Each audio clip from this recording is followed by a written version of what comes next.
The other night, I tripped an ice, continental drift divide. Mount St. Adelaide, Leonard Bernstein, Leonid Brezhnev, Lenny Bruce, and Lester Bangs. Birthday party, cheesecake, jelly bean, boom. You symbiotic, patriotic, slam butt neck. Right? Right. It's the end of the world as we know it. Wait, didn't you hear? Yeah, it's all done with. You see, God, it even scares me to say it out loud. Apparently, brace yourself. Old people enjoy the Wii. I know, dark times. How do we let it get to this, man? Not just old people, soccer moms, little kids, families. God, it's like they're playing it casually. They don't even check the ratings on GameSpot before they go out and buy. They just go with what they think is fun. This can only mean one thing. Armageddon. Soon the gaming world will be overrun by these casuals and their non-games, triggering a worldwide domino effect that will divert vital resources from hardcore gamers with devastating results. Now, we're probably all in agreement that that there sounds pretty fucking stupid, right?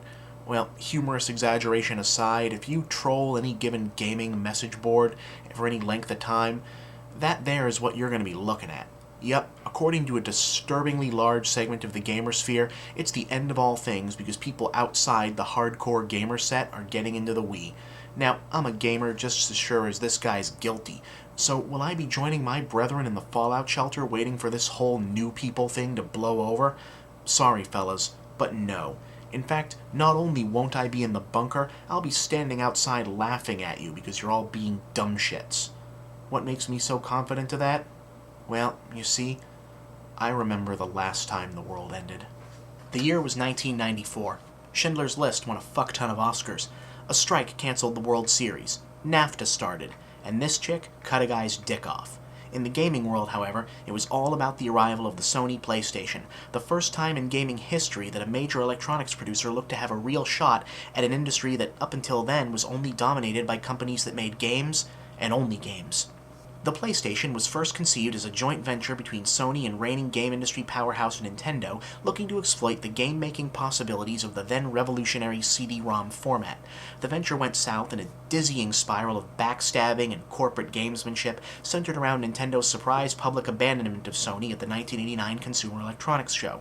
A series of lawsuits and Sony's 1993 decision to turn the leavings of the collapsed team-up into a Nintendo competitor, and a whole lot of other stuff basically helped to remind the world that giant Japanese electronics companies, well, they get along about as well as giant Japanese everything else.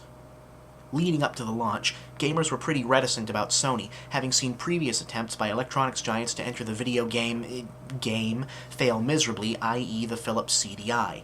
Gamers may have been looking cockeyed at Sony, but Sony was looking right through them, at what they saw as the vast untapped market, the market of folks who weren't already into video games.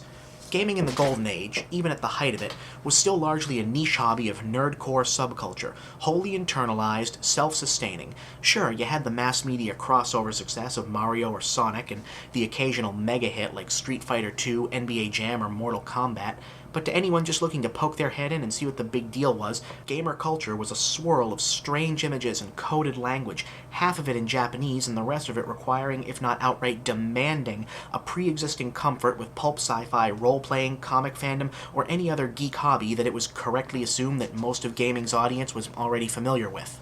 So it was pretty revolutionary when Sony preceded the PlayStation launch with an ad campaign that had more in common with car commercials than what gamers were used to seeing from Nintendo or Sega, whose advertising schemes usually consisted of my mascot can beat up your mascot.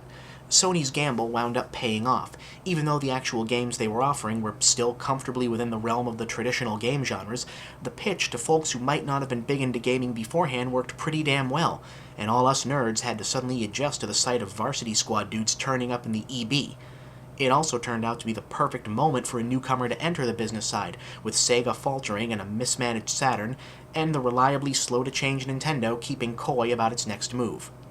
Hey, you know what else happened in '94? The Superhighway Summit, a landmark conference where computer and telecom industry giants, and yes, Al Gore was there, okay, got together and began hammering out the first steps in transforming ARPANET and other entities into the single internet.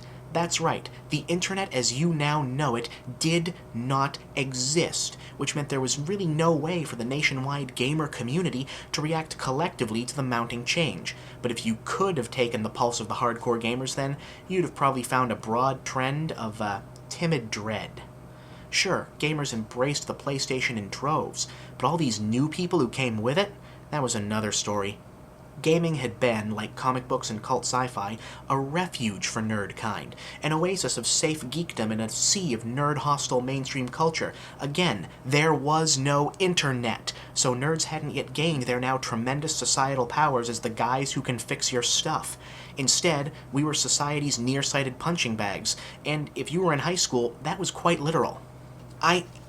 I just don't know if I can really convey what the mood of all this was if you weren't there.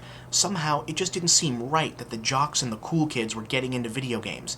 These were our agitators, our enemies. What the fuck were they doing here? The beating heart of video gaming was a determined kid alone in his room, no light save for the glow of the TV, whereupon he was guiding a heroic avatar through the legions of evil because the princess must be saved. Not a bunch of douchebags grunting at each other and playing Madden in the fucking living room. Meanwhile, the old stalwarts were starting to falter. Nintendo kept delaying its next console, and a series of bad decisions set them on a road to near ruin that would have been unthinkable only a few years ago. And Sega? Poor Sega. They just never got their act back together. They made one last glorious try with a magical piece of hardware called Dreamcast, but it was too late, and the last of the great pure gaming consoles went down to the abyss and took the entire hardware division with it. The once great empire was crumbling, and the barbarians were taking over. Everything was changing, it was grim, it was dark. It was the end of the world as we knew it. Except it wasn't. In the end, the earth never opened and the sky never fell. Oh, things changed irrevocably, and not all for the better. The douchebags, they kept coming, they put down roots. Bigger and bigger non-gaming-centric companies keep entering the fray, and more it seems inevitable that video games will slip entirely from being their own special corner of the culture to being just another feature on your all-purpose media player. But there was good as well. Sony's new kid status allowed for a host of new blood developers to take up shop, and some old pros got a chance to spread their wings with exciting new disc format. It's been 13 years since then, and now we're back to the same dance. A new console and a radical new interface is welcoming a new crop of folks into the fold, and a bunch of what are now called hardcore gamers are freaking out, most of them perhaps unaware that they may well have been the newbies similarly feared by Golden Age hardcores back in the day. The first time the world ended was a mixed bag. Yeah, I miss Sega, the real Sega, every day. But there was greatness, too. Without the upheaval of the PlayStation era, would Hideo Kojima have ever brought back Metal Gear? Without being forced to live for an entire generation off only the most devoted of followers, would Nintendo have refined the art of fan service to the perfection they have today? And yeah, fine, I guess if no one had ever made Halo, then we wouldn't have Red vs. Blue, so okay, that was good too. Frankly, this particular apocalypse has me in a rare optimistic mood. I'm thinking the post-Wii influx of casual gamers could be a huge net positive for us. First and foremost, the kids. If gaming doesn't refresh itself with a steady stream of new fans, it's going to stagnate and implode just like comic books did in the 90s. Plus, let me ask you, if the media is going to be doing puff pieces about games, isn't it preferable for them to be about overfed fat shits getting in shape with Wii Tennis, or kids in the hospital bonding over Mario Party 8, than gravely intoning the number of hours this fuckhead logged on Counter-Strike? And then there's the old people. Yeah, some of you think you're real funny motherfuckers going on about how lame it is that these elderly noobs are actually impressed by Wii Sport's simplistic controls and kiddie graphics. Well, consider this. That 89-year-old dude on the local news who's so psyched about his Wii, you want to know what one reason might be that he's more impressed at being able to box with his grandkids on TV than gun down the digital Nazis in 1080p? Well, there's a fair chance it could be because he already actually did that shit. Wrap your fucking head around that. You plow through the latest Medal of Honor essentially pretending you're Tom Hanks or John Wayne, but Tom Hanks and John Wayne, they're pretending to be that fucking guy. So, yeah, maybe it's the end of the world. Maybe it ain't. But like the song says, I feel fine. Because in the end, for me it's a matter of empirical evidence. If there really is going to come an infernal device that'll destroy gaming utterly, I'm gonna guess it's not gonna be the system you can play Smash Brothers on.